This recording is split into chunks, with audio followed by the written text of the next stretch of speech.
Ako si Ji Chenming, tulala akong naglalakad, iniisip ko pa rin ang nangyari. Nakita ko ang pinakamamahal ko na binigyan ng ibang lalaki ng 79 na rosas bilang patunay ng pag-ibig nito, sabay tanong sa babaeng pinapangarap ko kung maaari ba itong maging girlfriend. Buwisit, yan sana ang linyahan ko. Nang paalis na ang pinakamamahal ko, nakita niya ako na may hawak na isang asul na rosas. Para makalusot, sinabi ko na lang na para yun sa pagpapalamig ng ulo at pagbawas ng pamamaga, sabay hirit na tapos na ang aking misyon. Bigla siyang binangga ng isang pulang Lamborghini.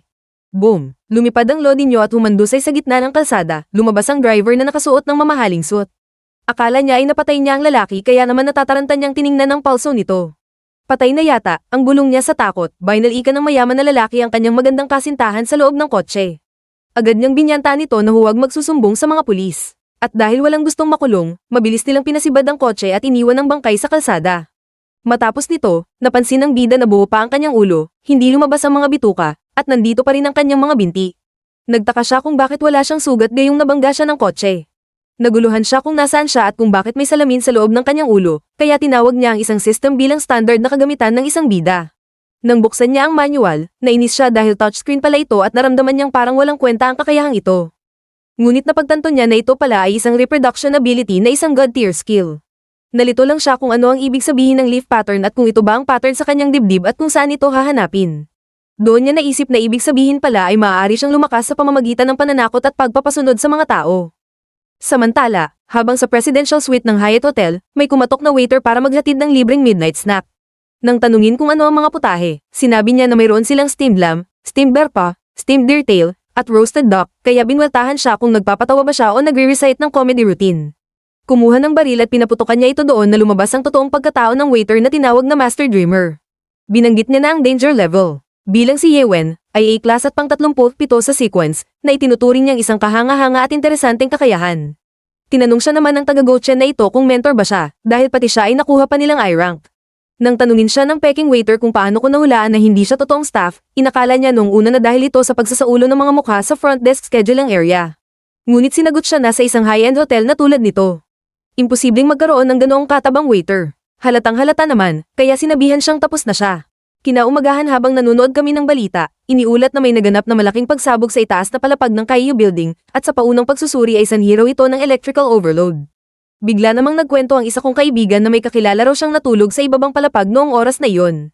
Nakarinig daw ito ng mga putok ng baril bago ang pagsabog, at nakakita pa ng isang aninong tumalon mula sa ika-38 palapag.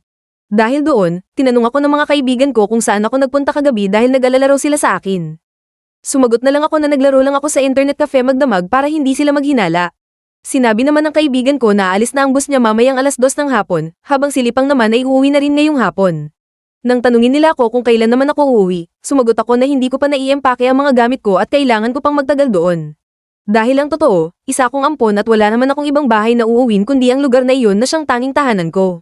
Bago umalis ang aking mga kaibigan, binili ng mag-ingat ako rito mag-isa dahil magulo ang mundo ngayon at may mga lumilitaw na raw na parang si Superman. Napaisip naman ako kung ang pagsabog ba sa Hyatt Tower ay talagang may kinalaman kay Yewen. Ito na rin ang perpektong pagkakataon para subukan ko ang aking kakayahan na Feiwa. Bigla namang sumigaw si Lipang dahil nakakita raw siya kay Sadako, kaya tinanong ko siya kung bakit hindi na lang zombie ang isinigaw niya. Naitanong ko rin sa sarili ko kung dala lang ba ito ng madalas kong pagpupuyat. Pero pinagpawalang bahala ko na lang dahil mukha namang walang mali. Bago tuluyang magpaalam ang kaibigan ko, pinaalalahanan niya ulit akong mag-ingat dahil nakakatakot ang bahay na ito, at humingi na lang ako ng pasensya sa kanya. Nang mapag-isa na ako, sinubukan ko ang aking kapangyarihan. Napansin ko na binabago nito ang mga batas ng pisika, kasama na ang grabidad. Dahil kasama ang ibabaw ng tubig, sinubukan ko kung kaya ko ba itong kontrolin. Lumalabas na ang lakas na maaari kong paganahin ay nakadepende sa refleksyon ng isang bagay. Pinakamaliit ang sa salamin, kasunod ang ibabaw ng tubig, habang ang mga floor tiles at screen ng TV ay halos walang tugon. Ang pagiging makatotohanan ng ilusyon ay sumusunod din sa pattern na ito. Mukhang hindi masyadong panglabanan ng kakayahang ito, pero astig ang sharpness enhancement nito na parang flying dagger ni Li Xiaofei. Bigla na namang nagbago ang sitwasyon nang may pumasok na sugatang lalaki sa bahay. Sino ba ang mag-aakalang ang matabang iyon pala ang Lord of the Underworld? Kung hindi ako makakahanap ng gagamot sa sugat ko, talagang mamamatay ako. Tinutukan niya ako ng baril at binalasang huwag gagalaw dahil totoong baril ito. Sa bilis niya, napansin kong kampyon siya. Dahil wala akong dalang pera, tinanong ko kung pwedeng mag-scan na lang ng WeChat code. Sinabihan niya akong magtigil, buksan ng pinto, pumasok sa bahay, at huwag gagawa ng kalokohan kundi ay may mangyayaring masama, sabay tanong kung may alkohol at gas ako. Inutusan niya akong bilisan ng pagkuha. Salamat na lang sa Diyos dahil ang mga gamot na ito ay iniwan lahat ni Litao. Binalaan niya akong manatili lang doon at huwag magpapakalat-kalat o magpapasaway. Punong-puno siya ng dugo, may dalang baril, at profesional ang mga galaw kaya siguradong hindi siya ordinaryong tao. Higit sa lahat, nakita ko ang pattern sa kaliwang kamay niya na kamukhang kamukha ng nasa dibdib ko, kaya nalaman kong isa rin siyang ability user. Sinubukan ko siyang tulungan sa paggamot, pero bigla niya akong sinipa ng napakalakas. Nagreklamo ako kung bakit niya ako sinipa gayong gusto ko lang naman siyang tulungan sa gamot, at sinabi niya sa akin na huwag gagawa ng mga bagay na hindi naman kailangan. Malino kong nakita na ipinatong niya ang baril sa lamesa, kaya nagtaka ako kung paanong may biglang sumulpot na namang isa pang baril gayong nawala naman talaga ang nasa lamesa. Nagbanta siya na huwag akong lalapit at babala pa lang ito, bago niya binanggit ang pangalang Dreamer na kayang gawing katotohanan ng mga pantasya. Nagtaka naman ako kung bakit hindi niya magawang maglaho ng sariling alkohol at benda kung ganoon, kaya naisip kong may limitasyon din ang kapangyarihan niya, at napaisip din ako kung sino ang nagbugbog sa kanya ng ganito. Dahil sa superpowered fight na ito at sa pagsabog sa Hyatt Building, unti-unting nagtutugma ang lahat sa isip ko. Tinanong niya ako kung mag-isa lang ba akong nakatira at sumagot ako ng oo. Tinanong din niya kung ano ang ginawa ko kanina, at sinabi kong nagpunta lang ako sa supermarket para bumili ng mga gamit. Nagtaka siya kung nasaan ang mga binili ko at kung bakit napakaraming salamin ang binili ko. Para makalusot, sinabi ko sa kanya na multo ang bahay na ito at may namatay na rito noon na isang pamilya ng 3. Noong Pasko raw, ay may pumasok na psycho killer na binalatan ng mag-asawa, at ang maliit na anak na babae lang ang nakaligtas. Noong kukunin na ng safety officer ang bata na si Nunyo, bigla raw itong kumanta ng isang tugma tungkol sa pagiging Santa Claus ng kanyang mga magulang at sarili habang tumatawa. Pagkatapos noon, nakita ng safety officer na binalatan din ni Nunyo ang kalahati ng sarili niyang balat at namatay sa loob ng bahay. Pinatitigil naman niya ang aking mga kwento at kalokohan habang naglalagay ako ng mga salamin para raw itaboy ang masasamang espiritu. Sinabihan niya akong manahimik nang magtanong siya ulit kung bakit napakarami kong inilalagay na salamin at kung bakit sobra ako kung maglinis. Sinabi niya na manatili lang akong maayos at aalis din siya kapag nakapagpahinga na ng sapat dahil hindi naman niya ako sasaktan, sabay pakita ng kanyang kakaibang kapangyarihan. Namangha ako sa galing nito at naisip kong kailangan ko itong makuha, pero alam kong sa oras na gumaling ang isang desperadong tulad niya, ako ang unang mamamatay. Gayunpaman, hindi pa natitiyak kung sino talaga ang mabubuhay at mamamatay sa aming dalawa. Sa kasamaang palad, nakatakas ang B at Stardong iyon. Sa kabilang banda, nag-uusap ang ibang mga tauhan kung saan sinabing sa loob lang ng limitadong lugar na ito kayang mag-track ng nether power kaya mahihirapan silang mahanap ang tumakas. Nagulat ang isa na nawala niya ang target, at pinagsabihan naman siyang huwag siyang tatawaging, Your Majesty, kundi Laozang. Sinabi ni Laozang na ang shadow power niya ay natunton ng isang residential area kaya nag-aalala siyang baka may eye hostage ito.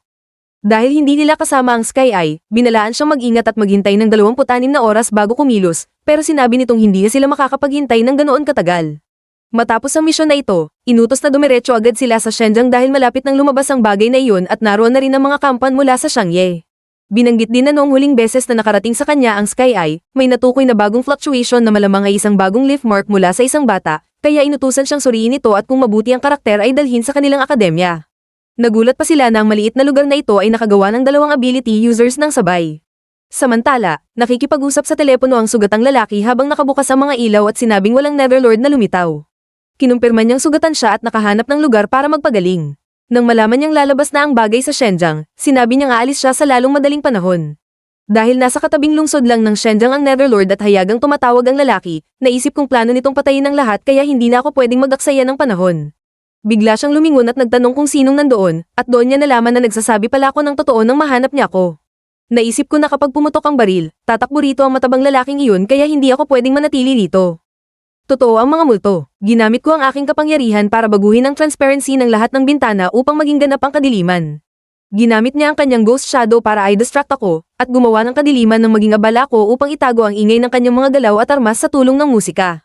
Napagtanto kong malalim ang kanyang plano dahil wala nang tunog ngayon at nahulaan niya ang aking intensyon.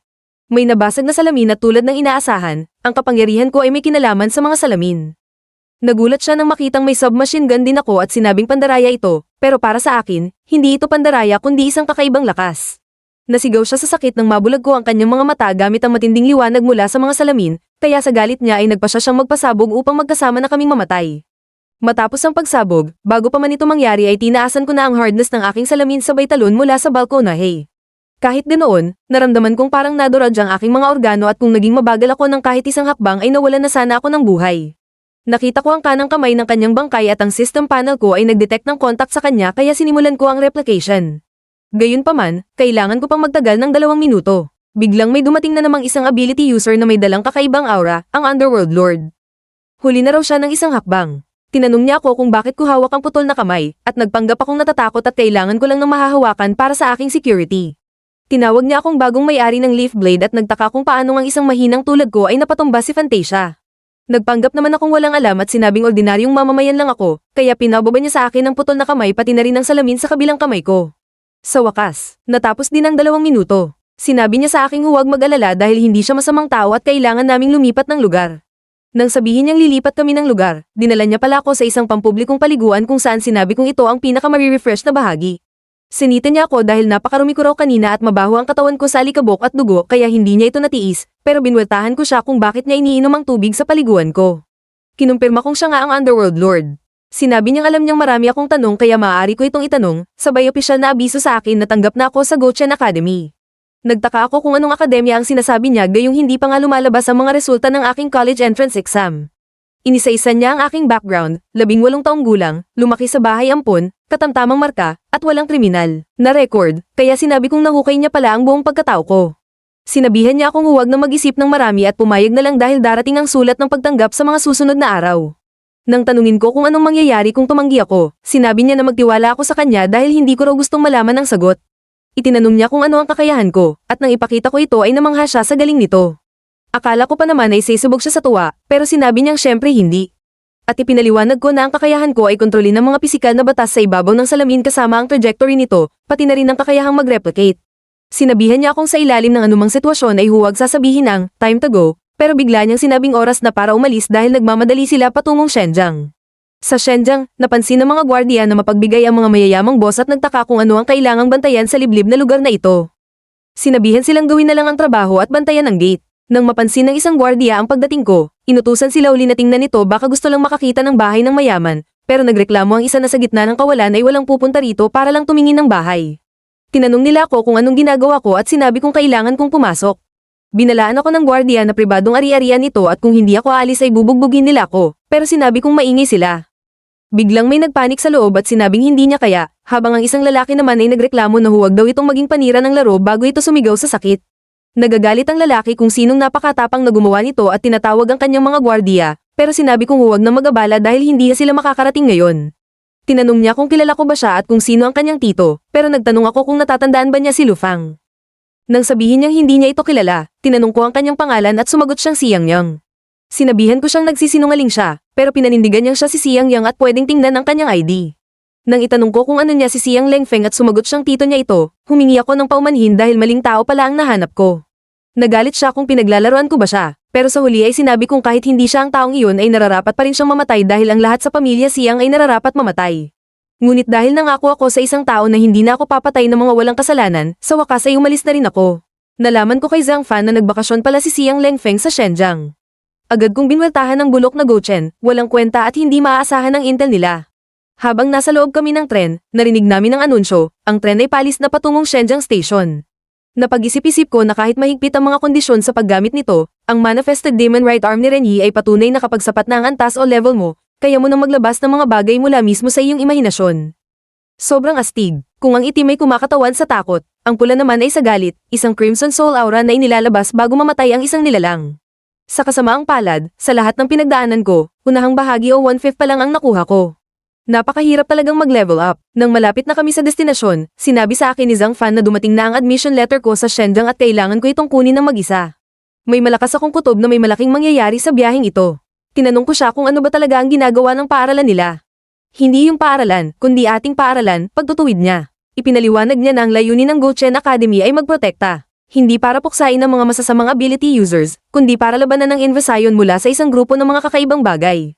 Sinabi niyang masyado pang maaga para malaman ko ang lahat, ngunit ang proteksyon ng mismong kahulugan ng aming pag-iral at ang dahilan sa likod ng Ye pattern ni Yewen. Isang bagay na handa naming alayan ng buhay. Pagdating sa Qingzhou Station at ang unang misyon. Pagkababa sa Qingzhou Station, inihatid ako sa hotel. Pinatigil ako doon habang may hiwalay silang misyon. Binigyan niya ako ng numero na tatawagan kung may urgent, at kung hindi makontak, maaari ko siyang hanapin sa Golden Mountain. Doon din nakasulat ang lugar kung saan ko kukunin ang admission letter ko. Stay indoors. Magulo ang lungsod ngayon at malala ang sitwasyon. Hindi ako makakabalik agad, bilin niya. Maya-maya ay dumating si Director Kui. Pinagsabihan niya ang kasama ko na hindi kailanman naging on time, habang humingi naman ito ng paumanhin sa pagiging late. Ipinakilala ko bilang isang prospective freshman kay Senior Park Jimin. Malugod akong tinanggap ni Jimin sa Gochen at sinabing sabihin lang ang pangalan niya kapag may nangbuli sa akin sa paaralan. Medyo nahiya ako dahil unang beses ko palang makahawak ng kamay ng babae. Pinatigil na ni Director Kui ang pagbibiro ni Jimin dahil may seryosong trabaho silang dapat asikasuhin. Nagtaka ako nang makitang dalawa lang ang upuan ng sports car na dala nila. Sinabihan ako na magbus na lang mag-isa gamit ang ibinigay na address. Nainis ako, naisip kong gusto lang nila akong iwan para mag-enjoy silang mag-isa. Habang paalis sila, nalaman ko sa usapan ni na Director Kui na nagpadala ang Shanxi ng mahigit 200 rioters, 3 core members, at parating na rin ang puppeteer. Malapit na ring tuluyang sumaikop ang kanilang Diyos, kaya nagpapasaway ang mga ito. Ngunit dahil dumating sila ng hayagan, alam kong mapipilitan ng mga kaaway na mag-ingat sa kanilang galaw. Habang naglalakad, namangha ako nang makakita ng isang silver-haired beauty sa totoong buhay. Nagtaka rin ang isa kong kasama kung may mali ba sa taong iyon. Pagkarating ko sa aking presidential suite, napansin kong napakaganda ng treatment sa mga taga-Gochen Academy. Sinubukan ko ang aking fantasy ability sa pamamagitan ng pagpapalabas ng aking familiar backpack. At gumana ito. Sinubukan ko ring ilabas ang demon's right arm dahil ito ang pinakamalinaw sa aking subconscious. Pumunta ako sa Kili Lane upang kunin ang admission letter ko, ngunit laking gulat ko nang makitang isa itong ordinaryong adult store. Tinanong ako ng tindero kung anong bibilhin ko, hindi ako bibili, kukuha lang ako ng admission letter, sagot ko. Nang ibigay ko ang pangalang Ji Chenming, iniabot niya sa akin ang sulat. Namangha ako kung anong klaseng mahiwagang paaralan ng Gochen para maglagay ng sulat sa ganoong lugar. Binigyan pa ako ng tindero ng discount para sa susunod kong pagbili bilang pampalakas loob. Sobrang cringy ng eksena kaya nagpa siya akong umalis agad. Sa labas, nakita ko rin si Zhang Fan na pumasok sa tindahan ng walang kabat-baitan para kunin ang kanyang sulat sa pangalang Zhang Fan. Tinawag siyang may pambihirang talento at bagong estudyante rin ng Gochen. Tinanong ko siya kung classmate kami at kung may leaf pattern din siya, pero hindi siya sumagot. Nang tanungin ko kung saan siya nakatira, binalaan niya akong huwag siyang sundan dahil pupunta siya sa isang mapanganib na lugar. Sa kabilang banda, nag-away ang mga miyembro ng Shanxi na sina Qing Liao, Sorcerer, at Wag Wei dahil sa pagiging late. Nabanggit na malapit nang dumating ang kanilang envoy para sa pagpupulong, at ang lokasyon kung saan lalabas ang bagay na iyon ay sa Jinshan, kung saan naglalagay na ng barrier ang mga taga-Gochen. Inutusan si Qing Liao na gumawa ng gulo sa city center, ngunit nagreklamo ito na pangmababang thugs lang ang ganoong trabaho dahil pang second tier lang ang lakas niya at magiging cannon fodder lang siya sa Jinshan. Pinatigil ng kanilang pinuno ang away at nagpasyang siya mismo ang pupunta sa Jinshan, habang si Huagwei naman at ang kanyang mga tauhan ang magbabantay sa Chengyuan Heavy Industries, na siyang may hawak ng susi sa kanilang misyon. Nabanggit din na parating ang Lord of the Dead at si Puppeteer ang haharap dito. Habang naglalakad ako, nagreklamo ako dahil 7 piso lang ang iniwan sa akin ng matabang si Kui, kasya lang para sa isang pancake. Sa sobrang galit ko ay napasigaw ako, at narinig pala ako ng mga thugs na dumaan sa malapit. Akala nila ay tinatawag ko silang duwag. Nabanggit ng mga thugs na may isang kabataang mag-isang nagpabagsak sa mahigit 80 kasamahan nila kaninang hapon, at napakatindi raw nito, cold, aloof, at may mukhang masarap suntukin. Nang hulaan kung baka si Zhang Fan ang tinutukoy nila, nagbago ang timpla ng mga thugs. Tinanong nila kung ano ang relasyon ko sa kanya, at sinabi kong boss ko siya. Dahil doon, itinuring akong accomplice ni Zhang Fan at nagtawag sila ng backup sa Guanchen Street, tapat ng China Mobile, at Baota Hill Park para habulin kami. Nagsimula ang habulan. Sa gitna ng takot, ginamit ko ang aking kapangyarihan at nabulag ang mga mata ng mga thugs. Dumating si Zhang Fan para iligtas ako gamit ang kanyang telekinesis. Habang tumatakbo, litong-lito kong tinanong kung nasaan ba talaga ang Baota Hill. Nakarating ang balita sa pinuno ng Shanxi na may isang batang pumasok sa kanilang hideout, nagpatamba sa kalahati ng kanilang mga tauhan, at ngayon ay nakikipaglaban muli sa Baota Hill. Inutusan si Qing Liao na pumunta doon para dalhin ang bata nang hindi gumagawa ng malaking ingay. Nang malaman ni Qing Liao na ang bata ay may gintong liwanag sa kaliwang mata, tanda ng leaf pattern ability user, napagtanto niyang si Zhang Fan ito kaya nagutos siyang sugurin kami. Pinalibutan kami ng mahigit 200 tao. Nagreklamo ako kay Zhang Fan na idinamay niya ako sa malaking gulo, pero nagtaka pa siya kung kailan ko pa siya naging boss. Nagpa siya kaming lumaban sa bundok dahil may mga motor sila kung sa pababa kami dadaan. Sa isang iglap, nagawa ni Zhang Fan na patumbahin ang mga kalaban gamit ang kanyang kapangyarihan. Namangha ako, siya nga ang tunay na boss. Sinabi niya na sumobra lang ang paggamit niya ng mental power kaya nagmamadali kaming tumakbo bago pa bumalik ang iba. Sa kabilang dako, kumakain ng Shenjiang lead noodles si Lao Zhang habang nagrereklamo ang kanyang kasama na si Qing Dao Dao kung okay lang ba na tumakas sila ng ganoon. Sinabi ni Lao Zhang na nandyan naman ang matabang lalaki para mamahala. Binasa ni Qing Dao Dao ang background ng 2 bagong estudyante, edad background status Zhang Fan 20 anak ni Leia Fang, pumasok sa MIT noong 16 anyos, may kakaibang sakit, nagpakamatay noong 19 anyos, ngunit noong ika-20 ng Setyembre ay natagpo ang bukas at walang laman ang kabaong. Nabuhay muli, Ji Chenming 19 ampon, normal na high school graduate, average ang grades, may malinis na record. Tinawag na, mabuting bata, na kailangang magsumikap. Nalaman din na ang ina ni Zhang Fan ay nangutang kay Xiang Lengfeng, isang envoy ng Shanghai Society at isang puppet master, bago ito nawala. Habang nag-uusap kami ni Zhang Fan sa pagtakas, bigla kaming hinarang ni Qing Liao, isang core member ng Shanghai at isang peak second level ability user. Minata niya kami dahil first level lang kami. Mabilis siyang sinugod ni Zhang Fan. Sinubukan ko siyang atakihin gamit ang mga salamin ngunit naharangan niya ito at nagbanta na pupunitan ang aming mga katawan upang kainin ang aming mga ulo. Dahil sa kanyang matinding bilis, lakas, at depensa na parang naka-Super Saiyan, tinanong ko si Zhang Fan kung kaya pa ba niyang kontrolin ang mga itak at bote para sa aking plano. Kahit napakadelikado, ginawa namin ang diskarte at matagumpay naming napatumba si Qing Liao. Napasandal ako sa pader at nagreklamo na muntik na akong mamatay dahil lang sa 7 pisong pancake. Inanyayahan ko si Zhang Fan sa aking presidential suite para doon muna magpahinga at magpagaling. Nakarating ang ulat kay Teacher Queen na ang pag-usbong ng bagay na iyon ay mas maaga ng 48 oras kaysa sa inaasahan, 14 na oras at 20 minuto na lang ang natitira. Dahil hindi pa handa ang ibang formations maliban sa 3 Talents Maze, iniutos niya na itigil ang lahat ng ginagawa at mag-focus sa 7 Stars Formation bago lumabas ang kalaban. Sa hotel room, tinanong ko si Zhang Fan kung bakit siya nakaupo sa sahig. Sinabi niyang nagme-meditate siya para mabilis na mabawi ang mental energy at ma-breakthrough ang kakayahan ni Yewen. Sinunod ko ang turo niya, umupo ng D4, dinalisay ang isip, at nag-imagine ng isang kristal habang humihinga gamit ang tiyan. Tinanong ko siya kung bakit niya hinahayaang tawagin ko siyang boss. Sinabi niya na tanda ito ng pagiging malapit bilang magkaibigan, at kahit hindi siya interesado sa pakikipagkapwa, maaari ko siyang tawagin sa kung anong gusto ko. Ikinwento niya na napasabak siya sa mga thugs ng Shanxi kagabi dahil nagkamali siya ng liko at aksidenteng napasok ang kanilang hideout kaya binugbog niya ang mga ito. Mahigit 200 tao ang kinalaban niya ng mag-isa. Ipinaliwanag niya sa akin ang mga antas ng kapangyarihan. First order, 1% development ng leaf vein, narito kami ngayon.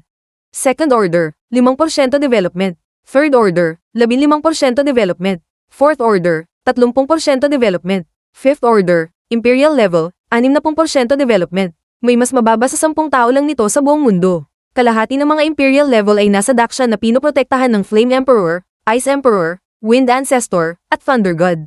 Ang 4 na imperial veins na ito ay ipinapasa sa bawat henerasyon, at ayon sa tradisyon, tinatawag silang Your Majesty, gamit ang etiket ng mga sinaunang emperador. Nang magpasya si Zhang Fan na umalis muli upang maghiganti sa kanyang malakas na kaaway, sumama ako dahil itinuturing ko na siyang kaibigan at boss. Nakarating si Zhang Fan sa Chengyuan Heavy Industries kung saan ang bawat palapag ay pinoprotektahan ng mga armadong thugs ng Shanxi. Samantala, natunton ng Heaven's Eye si Puppeteer sa isang cafe habang nag-o-order ng latte na walang asukal. Hinarap siya ni Lao Zhang at doon nalaman na si Puppeteer pala ay walang iba kundi si Xiang Lengfeng. Inamin ni Xiang Lengfeng na pinatay niya ang ina ni Zhang Fan na si Leia Fang, ang babaeng sumugal ng buhay para lang makautang ng pera para sa sakit ng kanyang anak.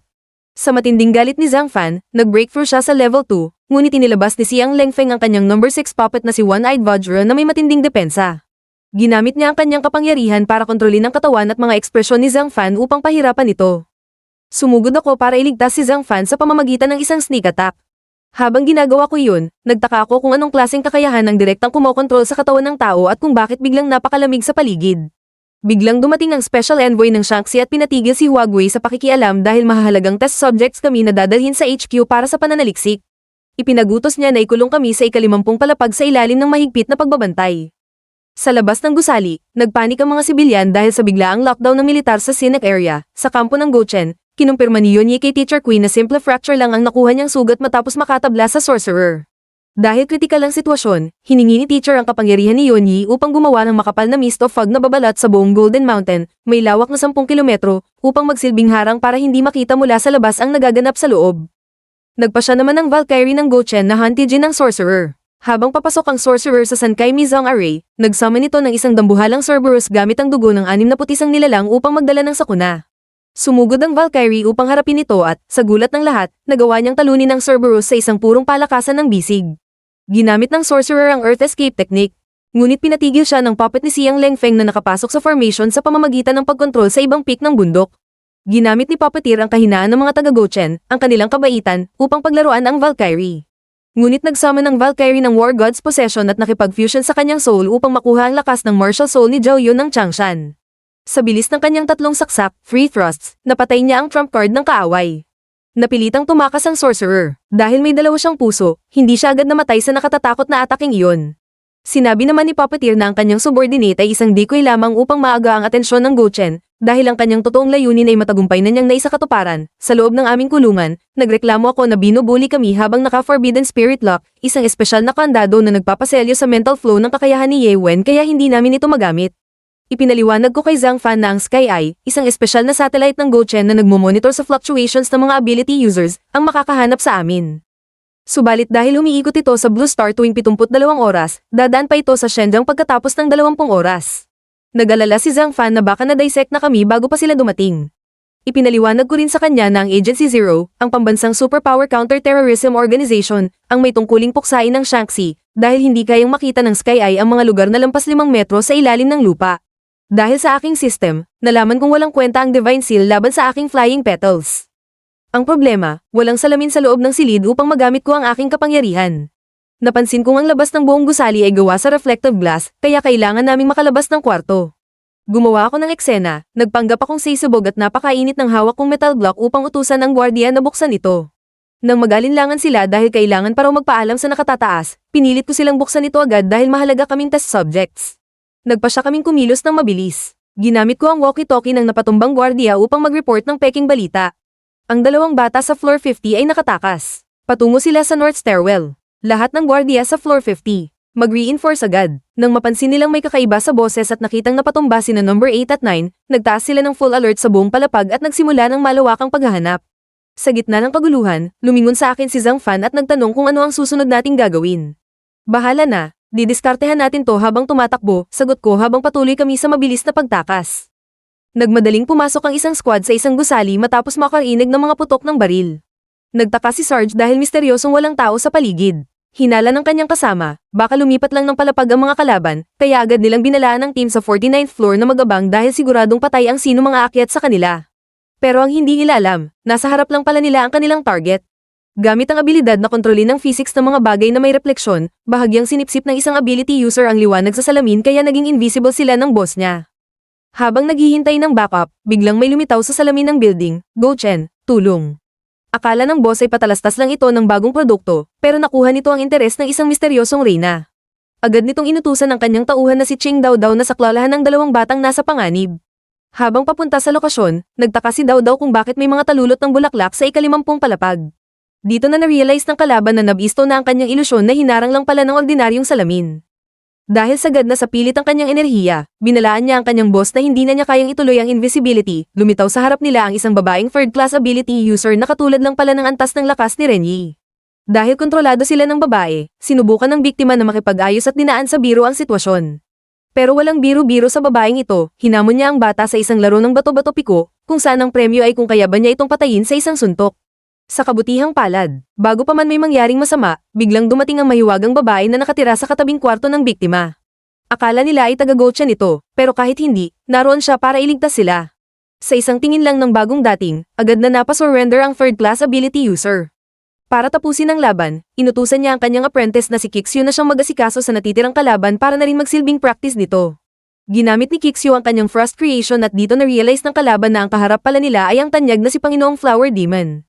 Sa kabilang banda, may ulat na may isang batang lalaki na nakasalamin at may dalang kahoy na kahon ang pilit na pumasok mula sa unang palapag para hanapin ang kanyang junior, at nasa ika-6 na palapag na ito ngayon.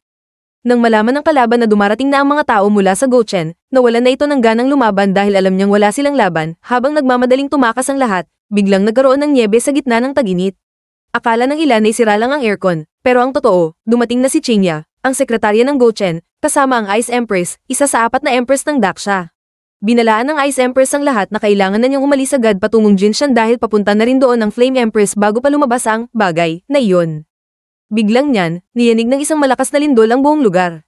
Bago umalis ang Ice Empress, nagpaalam si Kixu sa mga junior at sinabing maaari silang magkita muli sa Jinshan. Dito nagkakilala sa pangalan si Kixu at ang bida nating si Ji Chenming. Dahil sa emergency, agad na inilikas ang mga sibilyan habang may mga attack helicopter na nagpapatrolya. Para iwasan ang panik, idinalaan na lang ng pamahalaan na ito ay isang normal na tectonic activity. Pero ang totoo, isang sinaunang halimaw ang nagbabantang sa Myra sa lungsod. At alam ng lahat na magiging kumpi lang sila ng kanyan kung susubukan nilang lumaban.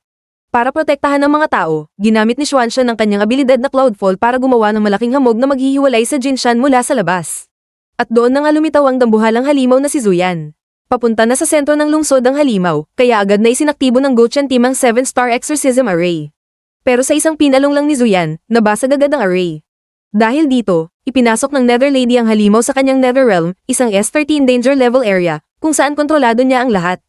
Ipinatatawag niya ang mga kaluluwa ng Yellow Springs at nag-transform sa kanyang kompletong quasi-royal level form para labanan ng halimaw. Habang nagkakagulo, napansin ng Ice Empress na may pinaplano ang Chengyuan Heavy Industries dahil may kakaiba silang bakal na pinto sa pinakatoktok na palapag. Doon nila nahanap ang naputol na buntot ni Zuyan na ninakaw ng Xiangye. Ginamit pala ito para lumikha ng panik at sirain ang kaayusan ng lungsod. Nang mabasag ang Netherrealm, sa wakas ay dumating na ang pinakahihintay ng lahat, si Empress Yan. Sa tulong ng kanyang silang scroll at ng kanyang naglalagyong espada, tinalo niya si Zuyan ng mag-isa, kahit pa nagreklamo ang halimaw na 30% pa lang ng lakas nito ang nanunumbalik. Matapos ang labanan, nagbigay pugay ang mga freshman ng Go Chen na sina Zhang Fan at Ji Chenming kay Empress Yan. Pero dahil sa sobrang pagod at epekto ng evil energy, biglang nahimati si Chenming. Ipinagkatiwala muna ng Ice Empress ang bata kay Kixu habang inaasikaso ang paggagamot sa iba pang sugatan. Habang walang malay si Chenming, isang natitirang masamang espiritu ang nagtangkang sumapi sa kanya. Para iligtas ang sarili, gumamit si Chenming ng isang mahiwagang salamin na may kakayahang ikulong ang mga nilalang sa loob ng 3,000 realms. Dito niya nalaman mula sa nakapaloob na espiritu ang tungkol sa kayamanan ng Divine Empress Dao Xuan at ang World Barrier na nagpoprotekta sa Blue Star. Pagkagising niya matapos ang 20 oras, inalagaan siya ni Kixu at pinagluto pa ng instant noodles. Bilang pasasalamat bago bumalik sina Kixu sa bundok Changbei, dinala sila ni Chenming sa isang amusement park para mag-enjoy. Bago maghiwalay, ipinaalala kay Chenming na magsisimula ang klase sa Go Chen Academy sa ika-1 ng Setyembre. Ang problema, walang address, walang website, at walang ideya si Chenming kung paano pumunta roon, lalo na't zero balance na ang kanyang pera. Para mabuhay sa natitirang 1.5 buwan, pumasok si Chenming bilang staff sa isang sikat na haunted house na pinamamahalaan ni Chenge. Ang Silent Haunted School. Isang araw, may pumasok na live streamer na si Xiaoyu kasama ang 2 eksperto sa horror houses. Habang nag-e-explore sila sa loob ng madilim at nakakatakot na set, napansin nilang totoo ang amoy ng dugo at may mga kakaibang marka ng kuko. Ang mas matindi, nang tumingin sila sa salamin, may nakita silang 4 na refleksyon kahit 3 lang silang pumasok. Dahil sa matinding takot, isa-isang nawalan ng malay ang mga kasama ni Xiaoyu. Sa huli, maging si Xiaoyu ay napalitan na pala ng isang puppet na walang anino. At habang sumisigaw ang huling nakaligtas para makalabas, doon nagtapos ang misteryosong gabi sa haunted house. Matapos ang nakakangatog tuhod na gabi sa haunted house, dumating na ang huling araw ng trabaho ni Ji Chenming dahil magsisimula na ang pasukan. Bago siya umalis, nireregaluhan siya ng kanyang boss na si Chenge ng isang bonus at sinabing bukas palagi ang pinto para sa kanya bilang empleyado. Habang tahimik na ang haunted house, napasabik si Chenming na balikan ng tanging lugar na itinuturing niyang tahanan, ang Changshan Orphanage. Doon ay muling nakasama ni Chenming ang mga taong nag-aruga sa kanya. Kabilang si MS, Lee at ang direktor ng ampunan. Dahil opisyal na siyang isang ganap na college student, nagpa siya ang direktor na oras na para sabihin sa kanya ang katotohanan tungkol sa kanyang pagkatao. Nalaman ni Chenming na noong sanggol pa lamang siya, 18 taon na ang nakararaan, isang misteryosong lalaki na duguan at may suot na kakaibang robe na puno ng mahiwagang pattern ang nag-iwan sa kanya sa pinto ng ampunan. Bukod sa kanyang pangalan, nag-iwan din ang lalaki ng isang mahiwagang luminous pearl bilang child support na maaaring may hawak ng clue kung nasaan ang kanyang mga magulang. Bago tuluyang umalis papuntang akademya, nagkasalubong pa si Chenming at ang kanyang childhood friend na si Yongying sa paaralan. Habang nag-uusap sila, biglang gumana ang mahiwagang perlas. Sa isang iglap, naglaho si Chenming sa harap ng kanyang kaibigan na naiwang nagtataka kung sino nga ba talaga si Ji Chenming. Nagising na lang si Chenming na nahuhulog mula sa langit. Sa kabutihang palad, sinalo siya ng pamilyar na sekretaryang si Senior Qingya. Dito na-realize ni Chenming na ang Go Chen Academy ay hindi pala matatagpuan sa normal na mapa ng Blue Star, ito ay isang maliit na mundo, small world, na lumulutang sa itaas ng lungsod. Ang pinto na kanyang pinanggalingan ay tinatawag na Triumphal Arch, ang lagusan na nag-uugnay sa akademya at sa mundo ng mga tao. Habang naglalakad, ipinaliwanag ni Qingya ang mabigat na katotohanan ng paaralan. Ang pangalang, Go Chen, o Kilin, ay nangangahulugang pumatay para protektahan. At bagamat nagre-recruit sila sa buong kalahati ng mundo, ang huling batch ng mga bagong estudyante ay binubuo lamang ng 17 katao. Ito ay dahil napakababa ng bilang ng mga may leaf mark sa mundo, at napakataas ng mortality rate o tsansa ng kamatayan sa mga misyon laban sa Divine Realm. Dito rin nakilala ni Chenming ang ilan sa mga bago niyang kaklase gaya ni Yunyi at ang magandang foreign student mula sa Warrior Nation na si Natalia. Laking gulat ni Chenming nang sabihin ni Qingya na walang tuition fee sa eskwelahang ito, sa halip, binibigyan ng mga estudyante ng allowance na nagkakahalaga ng $1 million, $1 million, kada taon. Bago pumunta sa dorm, dinala muna ni Qingya si Chenming sa Monument Forest, isang lugar kung saan nakatala ang mga pangalan ng mga bayani ng Go Chen na nagbuwis ng buhay sa pakikipaglaban sa mga Divine Generals. Habang pinagmamasdan ang mga pangalan ng mga naunang Ice Emperors at mandirigma, napagtanto ni Chenming na maaaring balang araw ay narito na rin ang kanyang pangalan. Ngunit sa halip na matakot, buong puso niyang tinanggap ang kanyang tadhana para protektahan ang sangkatauhan. Nang makarating sa kanyang dorm sa room 304, nakasama niya ang bagong roommate na si Duan Mo Qingyu, isang eksperto sa panghuhula ng kapalaran. Binalaan ni Duan Mo si Chenming na ang kanyang kapalaran ay nababalutan ng isang matinding red aura, romantic calamity, na nagsimula noong matalo si Zuyan. Kung hindi ito mapipigilan, magiging mitya ng kanyang kamatayan ng isang babae sa loob ng 6 na buwan. Upang mailigtas ang buhay, pumayag si Chenming na selyuhan ni Duan Mo ang kanyang romantic lock gamit ang isang mahiwagang pouch, kahit pa maging malas ang iba niyang kapalaran. Dahil temporary mixed gender dorm ang kanilang kwarto, nalaman din nila na ang ikatlong kasama ay isang babaeng dayuhan. Ngunit hindi pa man nagtatagal ay kailangan na nilang maghanda para sa combat groups, kung saan hahatiin ang mga estudyante sa mga trio o 3 tao na squad base sa kanilang kakayahan. Matapos selyuhan ang kanyang alindog, nakipag-date si Chenming kay Natalia sa isang marangyang sky restaurant. Kahit wala na ang akit ng selyo ni Zuyan, natuwa si Chenming nang sabihin ni Natalia na mas gusto nito ang totoong ugali niya ngayon. Kinabukasan, sa freshman assembly, hinarap sila ng Dean of Students at ipinaalam ang malupit na istatistika, sa 17 na estudyante noong nakaraang batch, 5 na lang ang buhay ngayon. Upang masubukan ang kanilang determinasyon, agad na isinagawa ang entrance combat test sa masukal na kagubatan sa likod ng akademya. Ang mechanics ng laro, parang isang battle royale. Kailangang mahanap ng 18 freshmen ang mga nakatagong token habang hinahabol at pinapantasya, silang alisin ng kanilang mga senior na may mas matataas na ranggo. Ang top scorers ay makakakuha ng mahalagang credits para hindi ma-repeat sa kanilang baitang. Sa gitna ng kagubatan, hinarap si Chenming ng isang senior. Upang makaligtas, ginamit ni Chenming ang kanyang talino at pumasok sa estadong mind's eye, isang physiological reaction kung saan gumagawa ang kanyang utak ng napakabilis at tumpak na kalkulasyon sa laban. Ginamit niya ang kanyang C78 lift pattern ability upang manipulahin ang refleksyon at gumawa ng mga spike mula sa salamin na sinabayan ng isang sorpresang paghagis ng patalim mula sa itaas. Ang kakaibang abilidad na ito ay labis na nagpahanga sa mga gurong nagmamasid sa surveillance monitor na nagpasya na itaas ang rating ng kanyang kakayahan sa B-rank.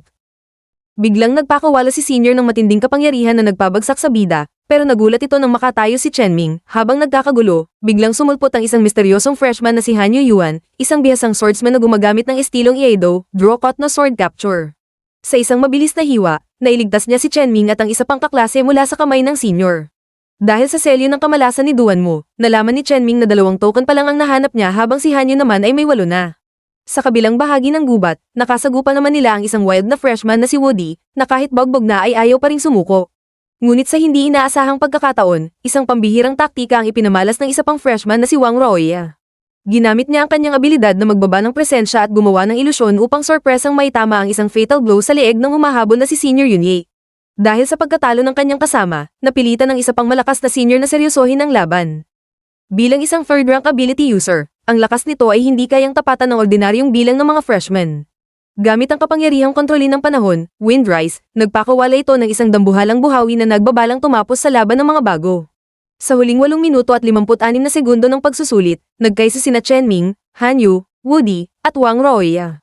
Gagamitin ni Roya ang kanyang ilusyon upang idikit at patigilin ng senior sa loob ng ilang segundo, habang naghahanda ang buong squad para sa isang pinal at determinadong ganti. Sa gitna ng dambuhalang buhawi na pinakawalan ng third-rank senior na si Yunyi, desperadong nag-isip ng plano ang ating binuong freshman squad. Tinanong ni Ji Chenming ang abilidad ni Wang Roya. Sabi ni Roya, kaya niyang ibaba ang sariling presensya at gumawa ng simpleng ilusyon na kayang pumihil sa kalaban ng ilang segundo. Subalit, binalaan sila ni Han Yuan na sinubukan na niya ito kanina, masyadong matigas ang mental strength ng isang third stage awakener at hindi ito tatalab kahit isang segundo. Ngunit habang nagpapanik ang lahat, napansin ni Ji Chenming ang isang bagay gamit ang kanyang matalas na kalkulasyon.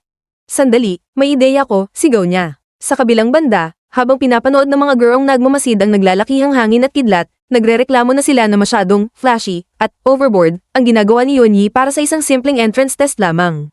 Pero ang totoo, mabait si Senior Yunyi at sinasadya niyang magpatalo o magpaisi sa mga bata. Sabi ni Yunyi sa mga freshmen, ayoko sanang umabot sa ganito. Bakit hindi na lang kayo sumuko? Ililibre ko pa kayo ng inumin pagkatapos. Dito nang umiti si Ji Chenming. Senior, bakit ang layo mo sa amin? Takot ka ba? Tanong niya. Nabisto ni Chenming ang tanging kahinaan ng kapangyarihan ni Yunyi. Kung talagang balak silang talunin ng senior, dapat ay inilagay nito ang buhawi sa mismong gitna nila, ngunit nakaposisyon nito daan-daang metro ang layo. Ang ibig sabihin lang nito, ang atake ni Yunyi ay walang pinipili, indiscriminate, kapag lumapit siya. Pati siya ay madadamay at hindi makakalipad. Ang solusyon, kailangan lang nilang lumapit sa mismong pwesto ng senior. Bago pa man makalapit ang squad, biglang itinaas ni Senior Yunyi ang kanyang mga kamay. Hep, sige na, ubos na ang mental energy ko. Sumusuko na ako, tapos na ang test. Suko na ang senior. Hanggang hanga ito kay Chenming dahil sa maikling panahon ay natukoy nito ang kanyang kahinaan. Bilang ganti sa magandang laban, biniro pa ni Chenming ang senior tungkol sa sikat nitong Aged Wine Collection na balak nilang inumin pagkatapos, matapos ang pagsusulit, inanunsyo na ang opisyal na resulta ng mga nakakuha ng pinakamaraming token. Zhang Fan 16 tokens, ang tinuturing na boss at top student.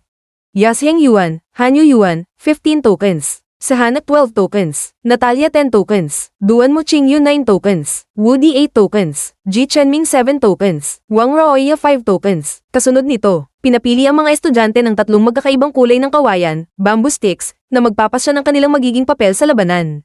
Red, primary output, ang core ng team, bomanat sa malayuan, at pangunahing lakas. Yellow, secondary output, para sa control, pag-assassinate, at mabilisang suporta. Blue, team support, ang utak ng grupo, commander sa labanan, at logistics. Ang malupit na panuntunan ng akademya. Ang grupong mabubuo bukas ay binubuo ng 3 tao na may magkakaibang kulay ng stick. At ang samahang ito ay panghabang buhay, lasts for life. Hindi ito maaaring baguhin maliban na lang kung may mamatay na miyembro. Nakuha ni Ji Chenming ng kulay blue, isang bagay na inaasahan na niya dahil angkop talaga ang talino niya sa suporta. Dahil gusto niyang makasama ang malalakas na halimaw para masiguro ang kanyang kaligtasan, agad niyang nalaman na ang kanyang boss, na si Zhang Fan ay isang red. Sakto, may red at blue na, yellow na lang ang kulang. Lumapit si Duan Mo Qingyu na may hawak na stick. Ngunit nang malaman nitong may team na si Chenming at Zhang Fan, nakaramdam ito ng kaunting selos sabay walkout. Sa huli, ang nakasama ni na Chenming at Zhang Fan bilang kanilang yellow ay walang iba kundi ang pangalawang pwesto na si Hanyu Yuan, Yasheng Yuan. Lumipat na sila sa kanilang bagong dorm, room 1 para kay Zhang Fan, room 2 para kay Chenming. Upang ipagdiwang ang pagkabuo ng kanilang grupo, nagluto si Chenming ng tradisyonal na daksha dumplings. Ngunit laking gulat niya nang makitang may matinding OCD pala si Boss Zhang Fan, napakalinis at pantay-pantay ng pagkakahiwa nito ng gulay. Pero nang subukan nitong mag-wrap ng dumpling, napakapangit ng kinalabasan, kaya nagkasaran sila ni Hanyu Yuan hanggang sa maghamon nito ng laban sa labas para lang hindi masira ang pagkain.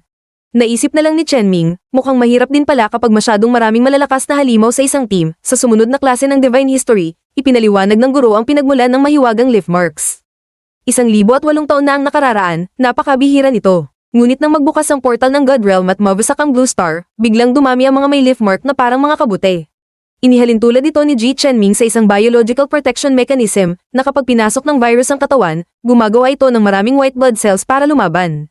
Tama ang kanyang hinuha. Ayon sa mga tala, ang mundo ay may core na tinatawag na World Tree na kung isusulat sa karakter ng Daksha ay binubuo ng salitang damo, mundo, at puno. Nang maramdaman ng World Tree ang banta ng God Realm, ipinamahagi nito ang kapangyarihan sa mga tao upang protektahan ang daigdig. At kapag namatay ang host, ang leaf mark ay bumabalik sa puno upang magbigay sustansya, bago muling ipadala sa susunod na henerasyon. Ang layunin ng marka ay hindi para sa pansariling hiling, kundi para magprotekta. Pagkatapos ng klase, nabalitaan ni na Chenming na maaari na silang kumuha ng mga totoong misyon sa labas basta't may kasamang senior guide. Dahil negatibo ang credits ni Chenming, minus 2.5 credits dahil nabawasan siya matapos panoorin lang na mag-away ang mga kakampi niya, kailangan niyang makabawi. Gusto sana ni na Zhang Fan na kumuha ng mataas na B-rank mission, ngunit dahil first-timers, limitado lang sila sa C-rank missions. Pinili nila ang may pinakamataas na puntos, ang pag-escort sa natuklasang bangkay ng isang sinaunang Ehiptong pharaoh patungong Hazardous Materials Management Center. Ang kanilang magiging supervisor, walang iba kundi si Senior Yunyi. Habang lula ng sasakyan patungo sa militar na paliparan sa Yungui, ipinaliwanag ni Yunyi ang kakaibang misteryo. Ang pharaoh na ito ay tinawag noong buhay pa bilang Light King. Ang kanyang leaf mark ay napaka-espesyal na tinawag na Shengxi o number 0, A0, isang ranggo na labas sa normal na sistema. Na nangangahulugang ang simula at ang wakas. Bago mamatay ang pharaoh 200 taon na ang nakararaan, nag-iwan ito ng propesya na ang kanyang marka ay magiging Dawn of Humanity sa hinaharap, at iniutos na dalhin ang kanyang labi sa Daksha habang nagbabantay sa gabi sa loob ng truck, nagpapatay oras ang squad sa paglalaro ng cards. Dahil sa selyo ng malas ni Duan Mo kay Chenming, puro mababang baraha ang nakukuha niya kaya palagi siyang natatalo ni na Zhang Fan na parang isang human calculator at Hanyu Yuan. Maya-maya, sa kalagitnaan ng gabi habang nagbabantay si Chenming, bigla siyang nakarinig ng 3 katok, knock, knock, knock, mula sa loob ng selyadong sarcophagus ng pharaoh. Sa takot niya, napaisip siya kung nabubuhay ba ang bangkay o naghahanap lang ng sariwang hangin, kaya agad niyang ginaisang ang grupo. Ngunit hindi pa man sila nakakapag-report sa akademya, biglang niyanig ang paligid. Isang malakas na kalaban mula sa Divine Realm ang sumalakay mula sa langit gamit ang isang mahiwagang ling artifact upang lumikha ng Tungshan Realm, Mystic Realm, space para bitagin sila at nakawin ng kabaong. Dahil masyadong mapanganib at lagpas sa antas ng mga freshman ng isang Tungshan expert, hinarap ito ni Senior Yunyi at inutusan ng squad na mag-retreat agad pabalik sa akademya gamit ang subportal. Ayaw sumuko ni na Zhang Fan at Han Yuan. Sumang-ayon din si Chen Ming dahil napansin niya na dalawa lang ang sumalakay. Ang malakas na Tangshan expert ay kasalukuyang kinakalaban ni Yunyi, habang ang magnanakaw na kumuha ng sarcophagus ay hindi naman ganoon kalakas. May naiwang ebidensya si Hanyu, nakita niya ang mukha ng kumuha at may nakuha silang isang membership card ng isang sikat na bar na tinatawag na Bailemen. Dito magsisimula ang kanilang investigasyon, pumasok ang tatlo sa siksikang bar ng Bailemen. Upang makuha ang confidential registration info ng membership card, kailangan nilang malapitan ang may-ari, isang napakagandang babaeng nakapulang kasuotan, the boss lady. Unang sumubok ang seryosong si Zhang Fan. Lumapit siya sa babae at tuwirang sinabi sa malamig na boses, "Excuse me, humaharang ka sa daan ko. Pwede ba akong maging may-ari ng bar na ito?" Muntik nang himatayin si Chen Ming sa banat ng kanilang boss dahil mukha itong nangaaway kaysa nambabakod. Halos ipatapon sila sa security guard. Pangalawang sumubok si Han Yuan gamit ang kanyang magandang mukha. Sabi niya, "Ang pangalan ko ay Han Yuan. Mukha kang isang tao, ang taong mahal ko." Ngunit nang malaman ng boss lady na galing siya sa Warrior Nation, Japanese, agad silang pinalayas dahil galit ito sa kanila. Fail pa rin. Walang mapagpipilian, si Ji Chenming na ang kailangang magsakripisyo para sa team. Inabot niya ang kanyang mahiwagang pouch kay Zhang Fan para ingatan at tinanggal ang selyo ng kanyang romantic calamity, red aura ng selyo ni Zuyan. Oras na para sa pro moves. Tumakbo si Chenming, bumili ng bulaklak, at buong emosyong lumuhad sa harap ng boss lady. "Hindi ko alam ang pangalan mo, pero kailangan kong sabihin ng 3 salita, patawad." Noong unang makita-kita, nahulog na ang loob ko. Tumakbo ako ng 10 blok para bilhin ang mga bulaklak na ito para lang maipahayag ang nararamdaman ko. "Pwede mo ba akong bigyan ng pagkakataon?" Dahil sa epekto ng sumpa ng matinding alindog, hindi lang ang boss lady ang sumagot ng yes. Biglang nagkagulo sa loob ng bar. Isang mayaman na lalaki ang sumulpot at sumigaw na ibibigay niya ang lahat ng kayamanan niya kay Chen Ming, habang isang asawa ng gangster ang biglang nakipaghiwalay sa asawa nito para sumama kay Chen Ming. Pati ang anak ng gangster at isang 2-time boxing champion na babae ay nag-away-away at nagutos sa kani-kanilang bodyguards at security na protektahan ang kanilang nag-iisang lalaki na si Chen Ming. Naging isang malaking riot ang bar dahil sa agawan kay Ji Chen Ming. Agad siyang hinailan ni na Zhang Fan at Han Yuan palabas sa backdoor para iligtas ang kanyang buhay mula sa mga nagwawalang tagahanga. Habang habol ang hininga, hiningi ni Chen Ming ang tulong ng boss lady, na baliw na sa kanya. Agad na ibinigay ng babae ang buong membership file at pati ang address ng suspect nang walang pag-aalinlangan. Sabi pa ni Chen Ming habang paalis, mukhang may potensyal pala akong maging isang certified playboy. Habang lulan muli sila ng sasakyan patungo sa address ng magnanakaw, biglang tumunog ang system sa utak ni Ji Chen Ming. System update success level 2 unlocked. Bagong abilidad, perfect imitation of body movements, perpektong paggaya sa mga galaw ng katawan. Ang kapangyarihang ito ay napaka-overpowered at perverted. Sa isang iglap, ang bawat hugis ng ulap, posisyon ng mga estatwa, at higit sa lahat, ang bawat eksaktong galaw, pagpihit, at teknik ni Zhang Fan sa pagmamaneho ay nakatatak sa utak ni Chen Ming na parang isang pelikula. Kaya niya itong gayahin ng walang kamalian. Naisip ni Chen Ming na kung magagawa niyang i-record at kopyahin ang perpektong swordsmanship ni Han Yuan o ang marksmanship ng kanilang mga guro sa akademya. Siguradong napakalaking jackpot nito para sa kanya. Taglay ang bagong lakas at ang nakuhang clue, opisyal nang nagsisimula ang totoong laban ng Team Sham sa mortal na mundo.